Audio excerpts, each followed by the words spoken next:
Caras amigas e irmãs, caros irmãos espiritistas, nossos votos de muita paz.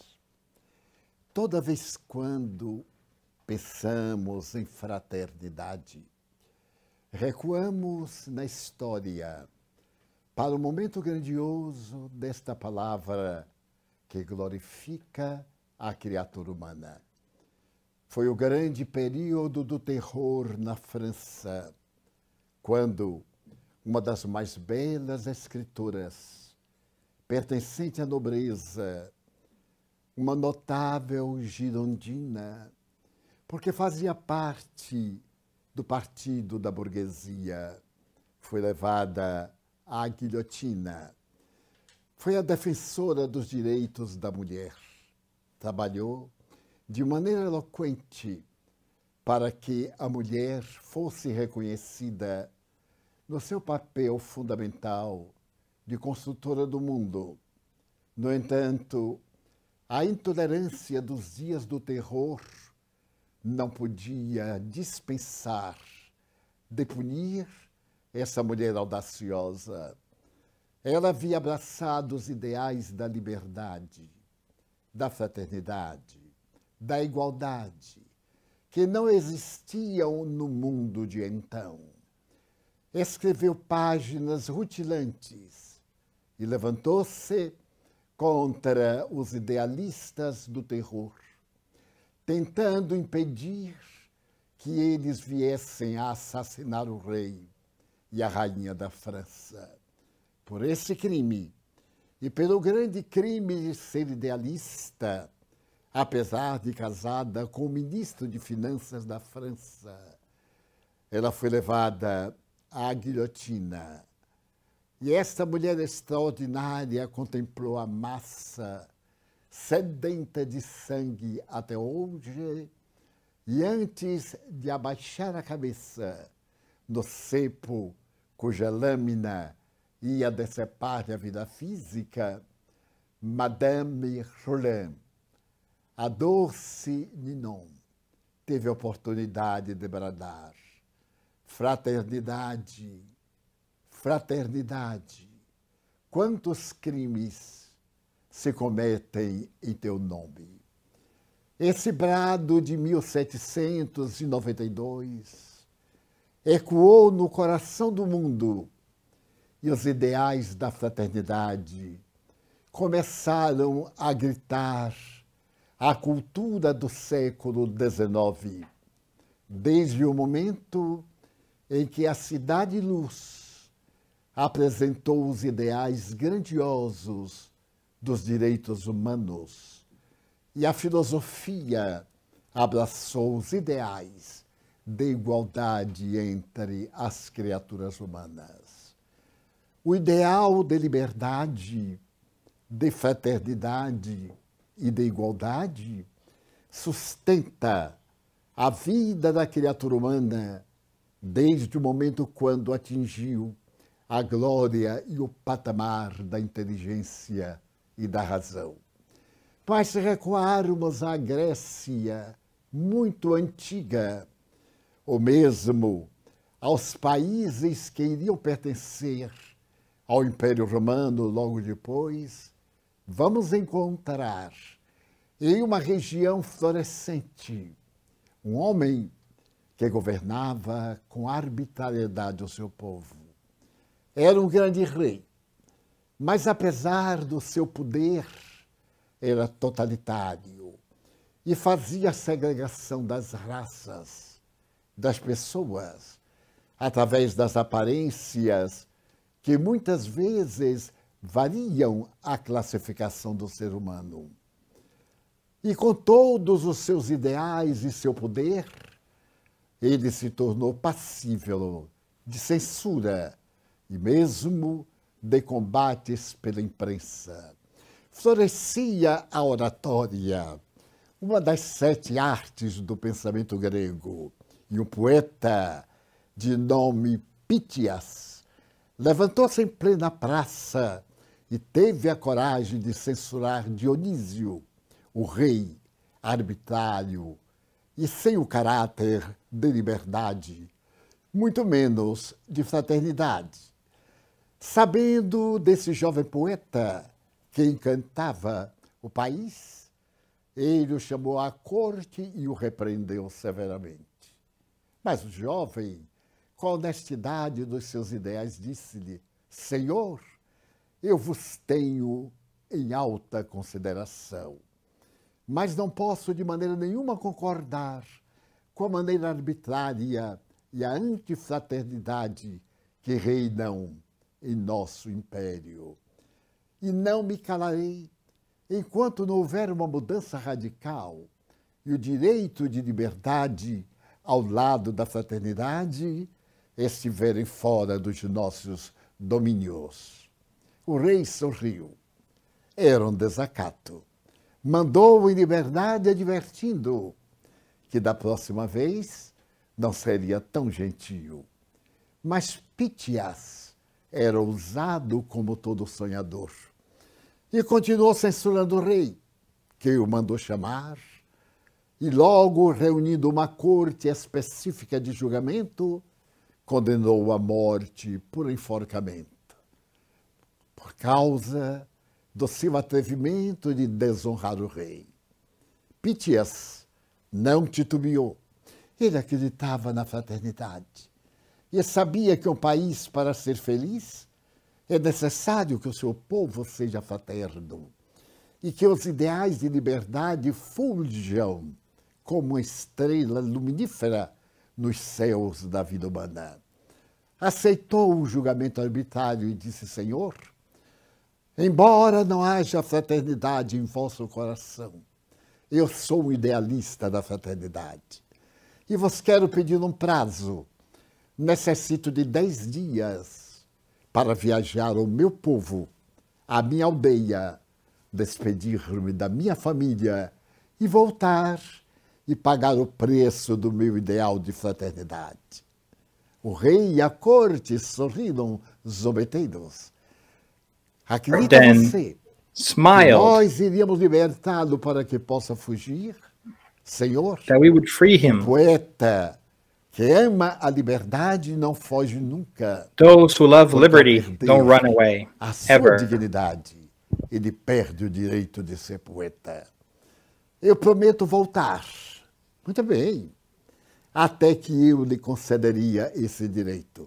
Caso você tivesse alguém, algum amigo, alguém que pudesse ser o fiador, isto é, que ficasse no cárcere esperando o seu retorno.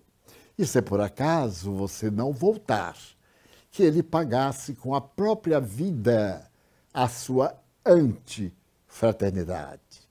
Pitias olhou a multidão e levantou-se Damon, seu amigo, aquele amigo ideal desde a infância, que se apresentou ao rei e disse: eu sou amigo dele. Vivemos uma fraternidade ideal e posso garantir que ele voltará. Mas, para cumprir a lei, eu ficarei no seu lugar no cárcere e o esperarei tranquilamente. E se algum sortilégio do destino impedir que ele chegue a tempo, eu colocarei a minha cabeça na corda da forca pelo ideal de fraternidade que nos une. Pitias partiu e Damon foi para o cárcere. O rei não podia acreditar numa fraternidade de tal natureza. 3 dias depois foi visitá-lo no cárcere e disse: então, o teu amigo ainda não voltou. Senhor, se ele não chegou até este momento, algum motivo muito grande existe, porque ele é um amigo fiel. A verdadeira fraternidade tem como base a fidelidade e tem como asas esses sentimentos de amizade, de respeito, de confiança. E eu confio no meu amigo. O rei sorriu e se foi. No 9º dia, quando ele já não chegara, não havia mais possibilidade, porque no dia seguinte, pela alva, ele deveria pagar o atrevimento com a vida. O rei pergunta: Então, o teu amigo te traiu. Não, Senhor. Algo aconteceu mais forte do que ele. Mas, homem, raciocina. Tu tens apenas algumas horas. E ele sabe que tu vais morrer, porque eu o decretei. Fosse qualquer coisa, ele deveria mandar, pelo menos um recado mesmo, dizer que não viria. E ele não vem, porque é um covarde. Senhor, vós não tendes o direito de julgar meu amigo um covarde. Ele virá. Eu confio. E o rei saiu com a corte, zombeteiros a gargalharem. No dia seguinte, na hora aprazada, no pátio central do palácio, estavam as testemunhas. E Dionísio, o rei, que blasfemava contra a solidariedade humana, que não acreditava na fraternidade nem na igualdade entre as criaturas humanas, pediu que Damon fosse trazido, que ele subisse até o local do sacrifício. E quando a corda lhe foi colocada ao pescoço e trouxeram o capuz para cobrir o rosto, algo aconteceu. A imensa porta palaciana foi escancarada. Alguém gritava com a voz enrouquecida, vestido de trapos. Parecia um miserável que padecia um suplício. Arrastando-se, Pítias aparece e diz: ó, pelos deuses, eu pude chegar a tempo. Aqui estou, meu rei. Não cheguei antes, porque a ilha em que nasci foi invadida por corsários. Tive dificuldade de encontrar a minha família. Todos ajoelhados aos meus pés para que eu não voltasse. Eu estava em liberdade, minha mulher, meus filhos. E eles disse: não posso. Meu amigo colocou a sua no lugar da minha vida. E eu irei. Nós, fraternalmente, temos um vínculo indestrutível. Aqui estou. E desfaleceu. A corte surpresa. E o rei agora, numa situação embaraçosa, olhou aquele homem que estava com as roupas estraçalhadas, ele fora assaltado, que trazia hematomas na face, ele fora apedrejado. E tomado de uma grande emoção, pediu aos seus médicos que o cuidassem, que o despertassem. E a Damon, para que do pescoço lhe fosse tirada a corda. E quando Pítias despertou com um sorriso de lágrimas, Damon tinha-o nos braços fraternos. E ele dizia: agradeço aos deuses. Voltei em tempo para salvar a tua vida. Então Dionísio de Siracusa deixou uma lição para a humanidade. Todos vimos que as almas nasceram para se amar. Todos somos testemunhas de que a fraternidade é a marca dos deuses no coração das criaturas humanas. Eu concedo liberdade ao condenado. E pouco se me dá se prossegue censurando-me ou não, porque agora a minha vida é outra. Diante desta lição, eu tenho um pedido a vos fazer. E ante os dois jovens, com os olhos desmesuradamente abertos, Dionísio, o grande rei, disse: eu vos dou a liberdade. A troco, dei um pedido que vos faça. Quero que me ensineis a fórmula mágica da fraternidade. A história da Grécia guarda nos seus anais esse exemplo glorioso do que é a verdadeira fraternidade.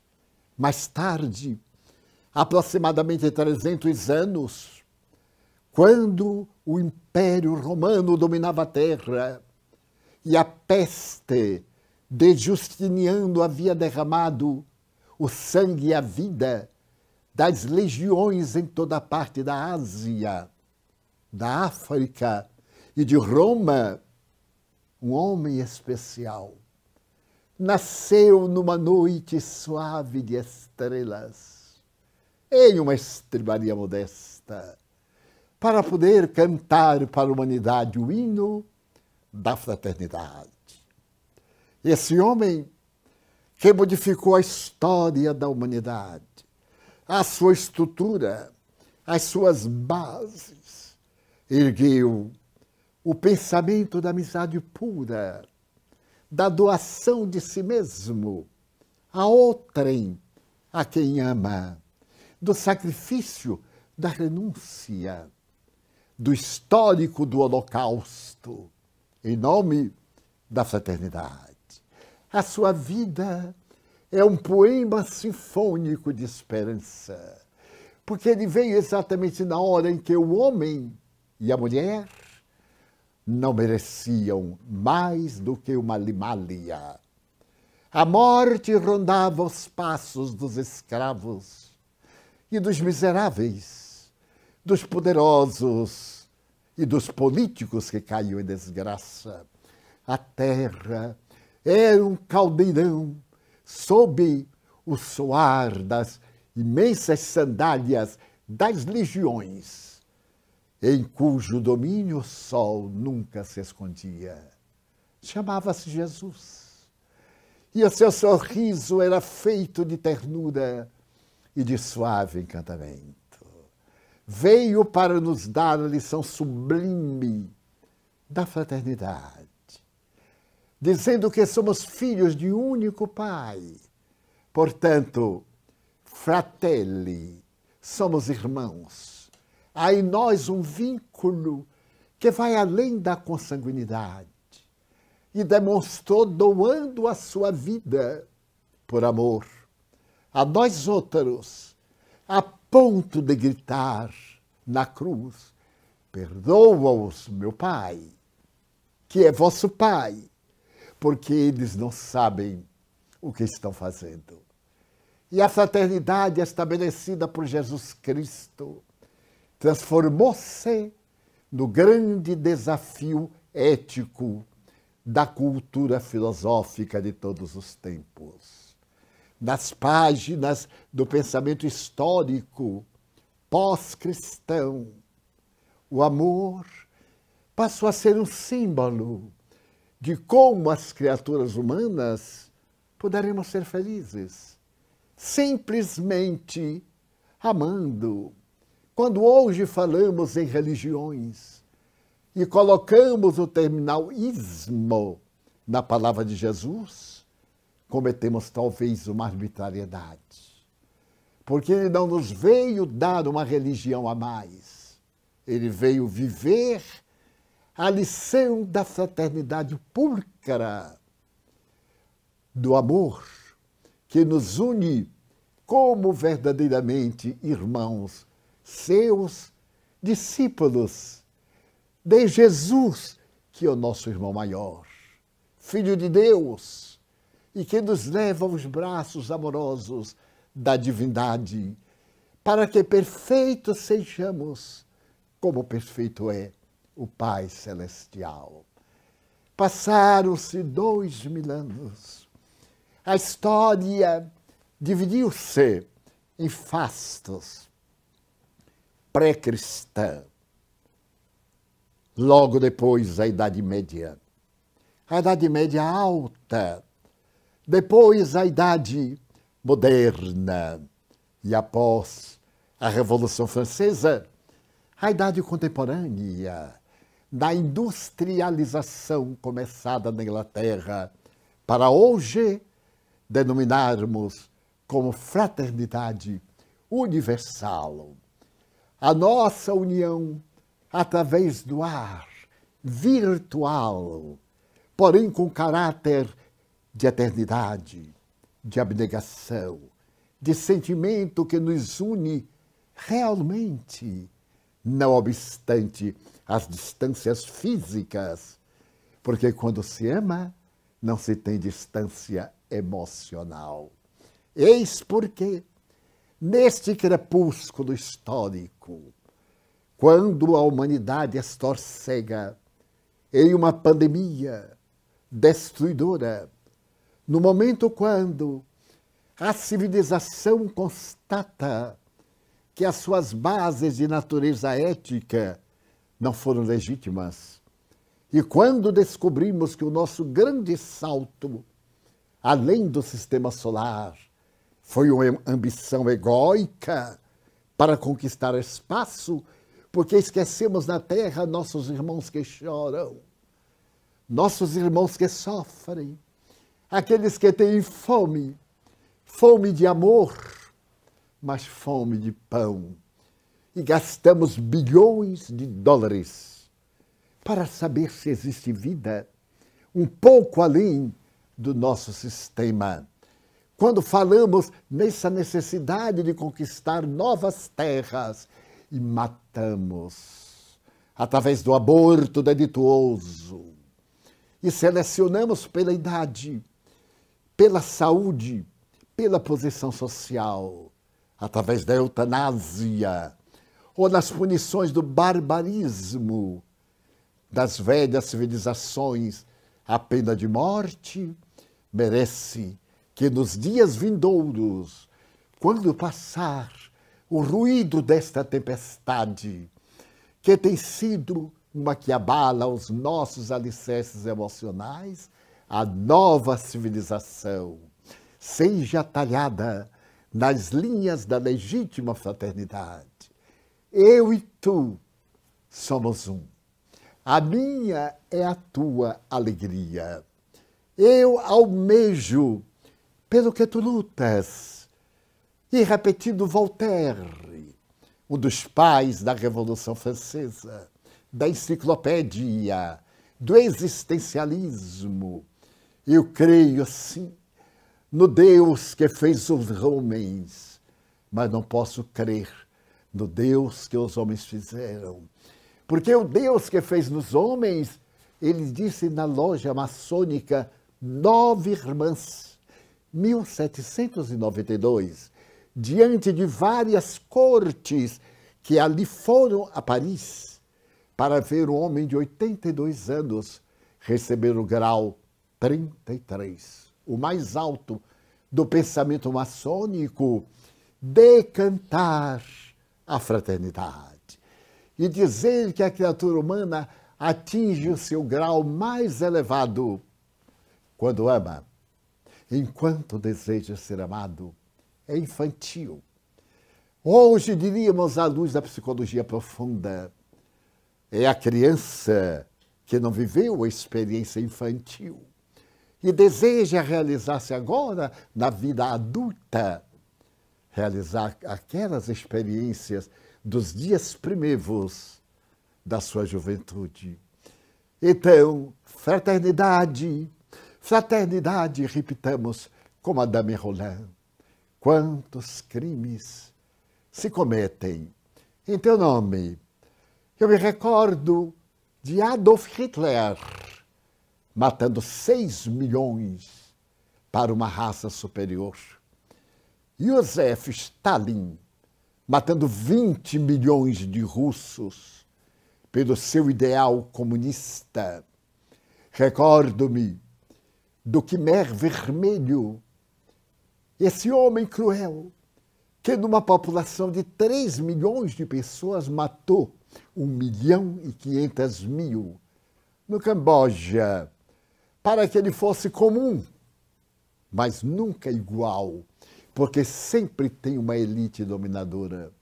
Em nome da fraternidade e do poder, que poderíamos sintetizar em algumas letras que ficaram inolvidáveis, o KGB da Rússia, que espalhou a seu tempo essa necessidade de matar, repetindo talvez Júlio César, dividir para governar, divide-te et impera-te. Enquanto nós dividimos, nós governamos. Mas nós unidos, disse o Dr. Bezerra de Menezes, através das venerandas mãos do médium Chico Xavier, seremos força, estaremos os espíritas unificados, quando o ideal de fraternidade nos unir e nós compreendermos que a vitória do bem depende, acima de tudo, da renúncia do ego. Porque o ego é a máscara momentânea para que o self, este si mesmo, de uma grande profundidade psicológica, nos leve ao si transcendente, a esse arquétipo, o arquétipo primordial, que no pensamento junguiano representaria Deus, o grande Criador. Por isso que a nossa fraternidade nos próximos anos, nos próximos dias, quando a terra começar a refazer-se e a primavera estourar em gargalhadas de flores, quando o ar pesado do medo e o micróbio deixar de multiplicar pelas suas mutações, e nós pudermos repetir que o Evangelho é a maior terapêutica para a humanidade, estaremos instalando realmente o reino de Deus em nossos corações. Almas queridas, irmãos da inesquecível pátria do Tio Sam. Ainda me recordo da primeira vez que pousei no aeroporto Kennedy, em New York, no ano de 1969. Retornava de San Juan de Porto Rico, do Congresso Internacional da Confederação Espírita Pan-Americana. E ali, naquele aeroporto, que já era a capital do mundo, eu deveria marchar para conhecer New York. E aguardei o ônibus que me levaria até a estação Pensilvânia, para dali tomar o táxi para a Rua 43, no hotel que me fora reservado descansar. Nunca me esquecerei de que entrei no ônibus. Eu era, então, bem mais jovem. E tive uma visão psíquica inolvidável, porque o ônibus estava quase vazio. Ainda não havia o grande viaduto que conduz o metrô até o grande aeroporto nova-iorquino. E então eu ouvi uma voz que dizia: "Tu me amas?" Era uma pergunta. E eu imaginei ser a minha própria mente, a mente de um jovem sonhador, que não era poeta, mas era algo místico. E eu mentalmente sorrindo disse sim, e vi a imensidão dos subúrbios nova-iorquinos na direção de Manhattan. E então aquela mesma voz disse: "Fala sobre mim e conquista este povo para mim." Nunca eu o confessei a ninguém. Assim cheguei a Nova York a primeira vez, 1 de novembro de 1969, em plenas chuvas do inverno da Grande Maçã. E me apaixonei pela alma da Grande Maçã, pela cidade fantástica, pela urbe que a minha imaginação não podia conceber, e pela multidão. Então, nos 4 dias que passei em Nova York, pronunciei a minha primeira palestra em solo norte-americano em Long Island, na residência de um metapsiquista, assessorado por um notável químico e perfumista que me havia levado até lá para conhecer a atividade de metapsíquica da Grande América. E a amei com essa ternura sul-americana, de terceiro mundo, deslumbrado com a grandeza deste mundo que estais, vós outros, alguns que retornastes à pátria que um dia deixaste, e outros que foram levar o evangelho do reino de Deus para que a justiça retire a venda dos olhos e não haja com cegueira, mas com discernimento, neste grave momento do mundo em que a igualdade, a liberdade, os direitos humanos confundam-se na ausência de qualquer tipo de preconceito, especialmente de etnia, de raça, de religião, de política, porque, como disse Jesus, eu venho para que tenhais vida e vida em abundância. A grande terra americana, que nos deu médiuns incomparáveis, e no seu pequeno burgo de Hydesville, naquela noite inesquecível de 31 de março de 1848, a terra tremeu sob o pulsar dos raps que Charles B. Rosman começou a mandar para o mundo, falando a respeito da imortalidade.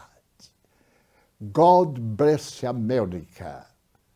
Um grande abraço a todos vós, irmãos queridos, que possamos construir, através da fraternidade, este mundo sem fronteiras, este mundo sem divisão, na pátria do Evangelho que pulsa, tornando felizes as criaturas do só rebanho, cujo pastor é aquele que nos quer a vida em abundância. Thank you very much. Boa noite, Divaldo, que prazer tê-lo com a gente. E a gente, que trabalho maravilhoso, a gente já conhece um pouco, né? Mas sempre é muito bom ouvir de novo o trabalho da Mansão do Caminho e as suas lições sempre maravilhosas, Divaldo. Eu estou aqui com o Daniel Santos, da Federação Espírita dos Estados Unidos, junto com a Jussara, como vocês já ouviram, e estamos agora na sessão de perguntas e respostas.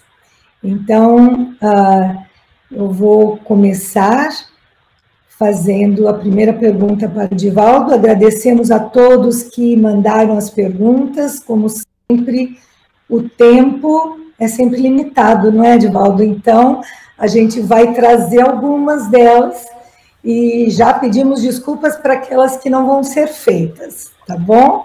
Então, okay. Vamos lá. Pronto, Divaldo, posso fazer a primeira pergunta? Pode, com prazer. Então, tá bom.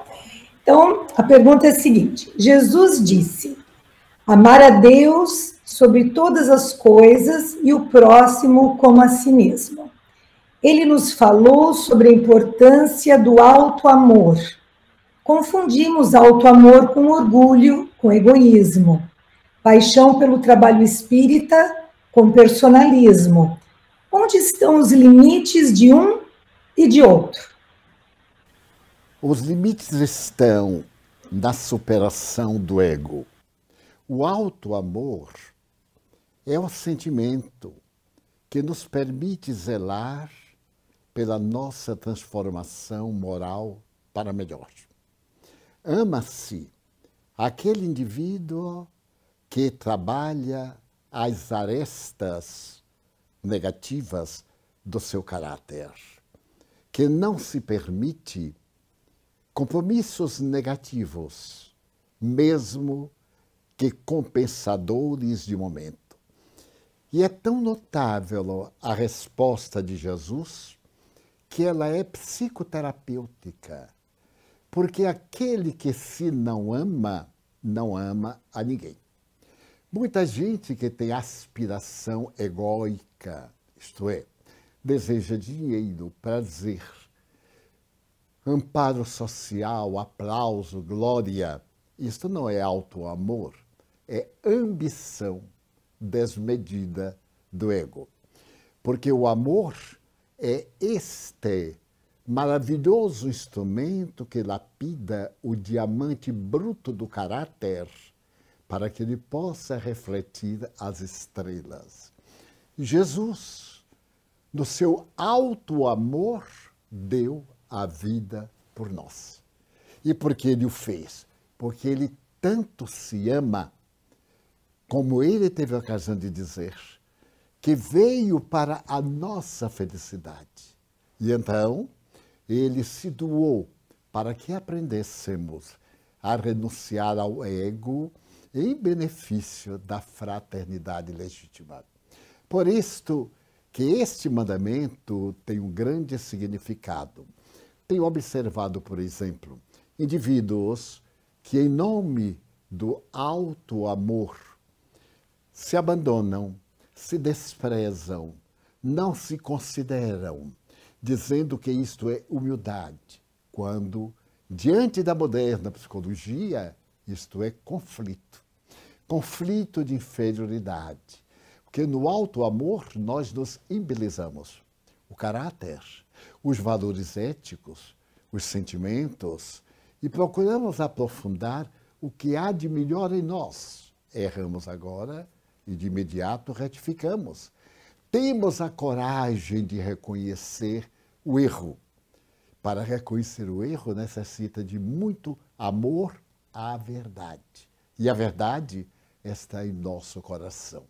De forma que o limite, a fronteira entre o ego e o sentimento pluralista do apoio a todos está nessa coragem de ver o que é um capricho nosso e o que é um sentimento de entrega. Olá, Edivaldo. Olá, tudo bem? Que bom estar aqui com você e muito obrigado em nome da Federação Espírita Americana. Estamos aqui dando a continuidade da sessão Perguntas e Respostas e gostaríamos de agradecer esse tempo disponível que você tirou para falar aqui para o Movimento Espírita Americano. Então, a nossa segunda pergunta que nós recebemos é o seguinte: como podemos fomentar a prática do perdão frente à desigualdade e competitividade que existe entre os seres humanos? Através do exercício da humildade. Nós estamos no momento com a América. Eu me lembro, por exemplo, de um dos homens que ganhou o Prêmio Nobel de Agricultura. Era negro. E ele se perguntava por que Deus fez o amendoim. E com esta pergunta, ele conseguiu retirar do amendoim 82 subprodutos. Ganhou o Prêmio Nobel.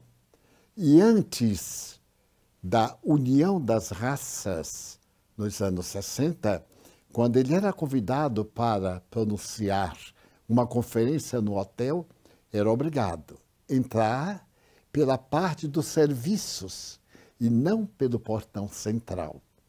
Mas ele nunca se incomodou, porque ele sabia que ele era o maior intelectual na área a respeito da agricultura e deixou para a agricultura norte-americana uma grande contribuição.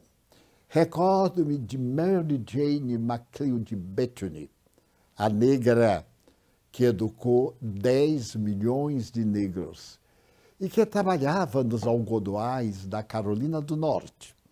E era proibido as meninas negras aprenderem a ler e escrever. E uma costureira quaker resolveu, pela sua religião, de dar uma bolsa de estudos fundamentais à primeira menina negra que quisesse estudar. E nasceu esta mulher, que se tornou amiga íntima de Henry Ford. Quando ele esteve na Califórnia, ele deu dinheiro para a primeira escola para Colored. Ela se transformou na mãe da educação dos negros.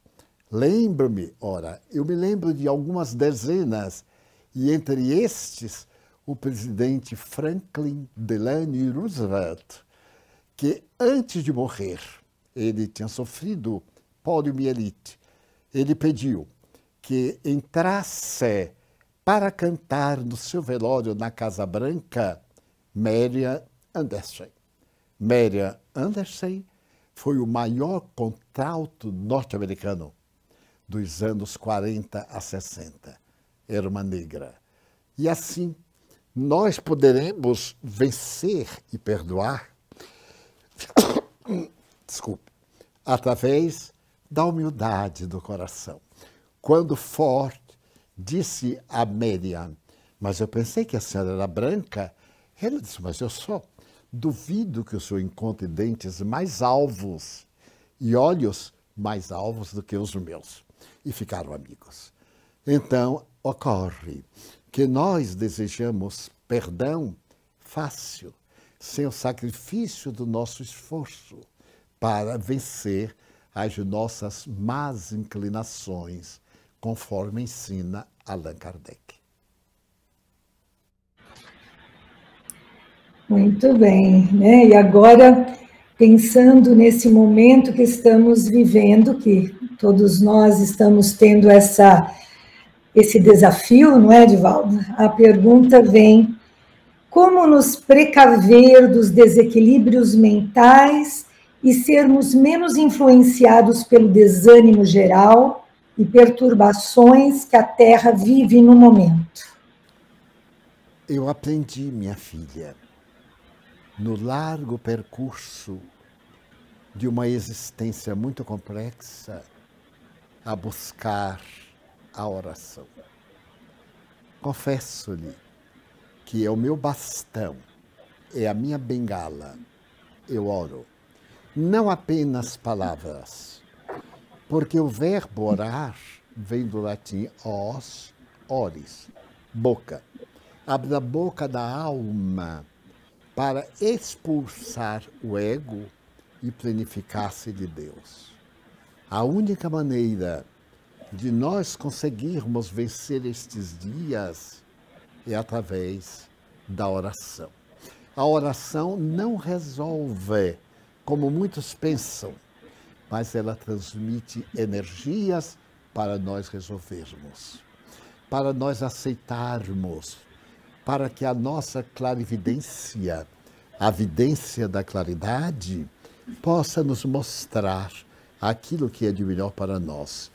Eu uso muito, sempre que eu estou quieto, estou orando, melhor dizendo, falando com Deus. Estou mostrando a Ele a minha pequenez. Estou pedindo que me ajude a superar, porque numa bela conceituação de um dos maiores escritores russos, Leon Tolstói, arar é também orar. Vou sintetizar. Um sacerdote passou por um campo e viu um mujique, um agricultor trabalhando. E então ele disse, homem, abandona a enxada e vem ao templo para comigo orar. E o agricultor disse, não posso, eu estou arando. Ele sorriu e disse, muito bem, porque arar é orar. Então eu recomendo a oração.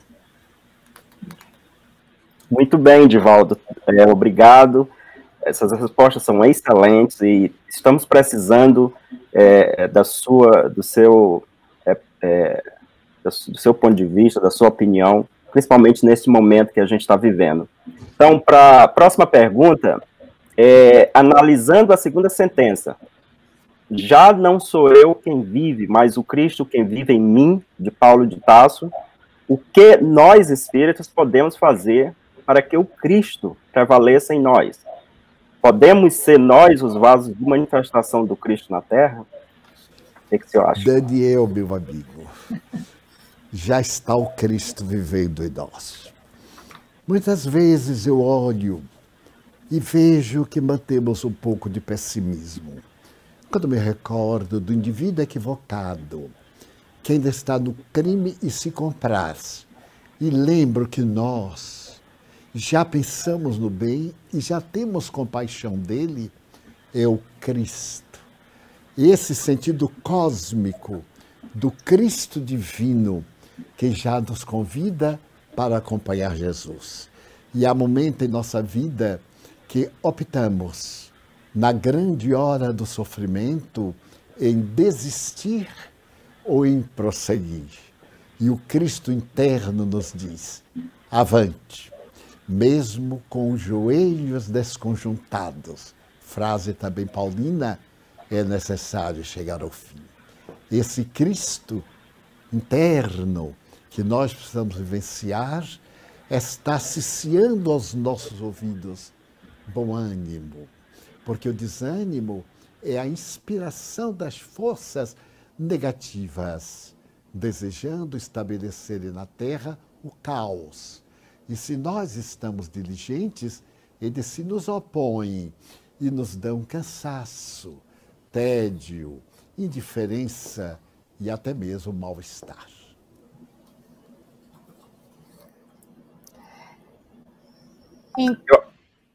Eu acho que a Tânia, o sinal dela sumiu. Mas vamos continuando. Juslara.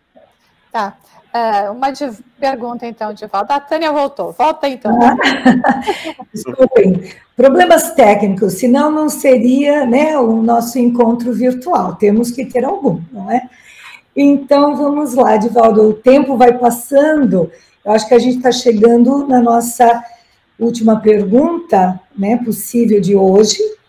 Mas é uma pergunta muito pertinente que temos ouvido, uma preocupação de muitos centros, muitas pessoas desejosas de saber nesse momento também.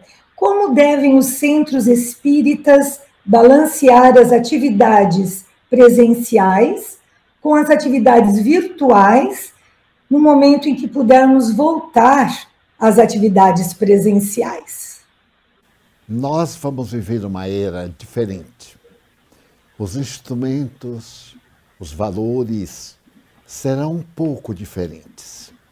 Nós iremos manter naturalmente comunicação virtual para as nossas atividades, mas não olvidemos das atividades presenciais, o calor humano, o toque de mão, o olho no olho, o sorriso real.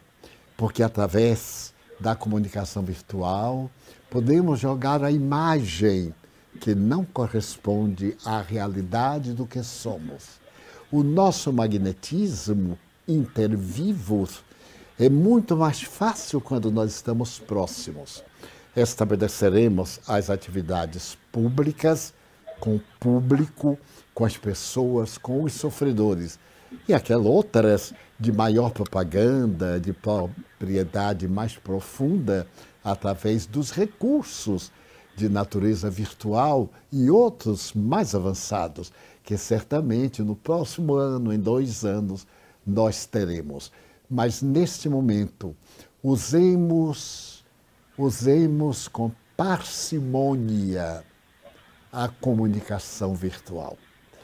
Tenhamos muito cuidado para não baratear o significado profundo da doutrina espírita. Procuremos eleger pessoas conhecedoras da doutrina, para não corrermos o risco de o fato da pessoa dizer-se espírita e ter a máxima facilidade da comunicação virtual, apresentar ideias conflitantes, ideias extravagantes, colocar apêndice na doutrina. O meu guia espiritual pediu para que eu falasse ao grande público. Nenhum guia espiritual faz pedido dessa natureza.